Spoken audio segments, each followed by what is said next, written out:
again. Racing just is started.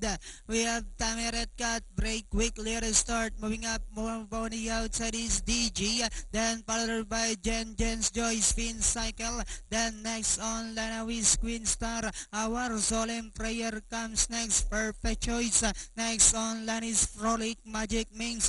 Out of sight while Lucky Find is the early trailer ram going along for the first turn. We have Jen's Joy by about 3 lengths. DG in second. Queen Star is racing down on the inside. Bianca's Fantasy comes next.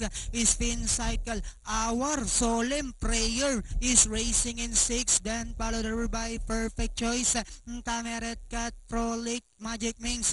Out of sight comes next while Lucky Find is still racing in last inside the 3 octavo. We have Jen's Joy moving up for the outside. Queen Star.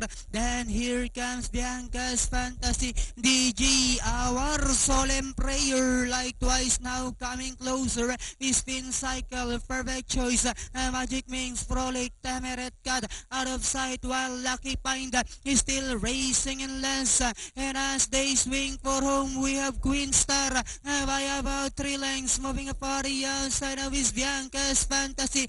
Jen's Joy, last 100 meters. We have Queen Star by about 4 lengths, followed by Our Solemn Prayer, Bianca's Fantasy, and finally Queen Star. Our Solemn Prayer, then comes Bianca's Fantasy, Jen's Joy, Magic Mings, Frolic. Magic Mix.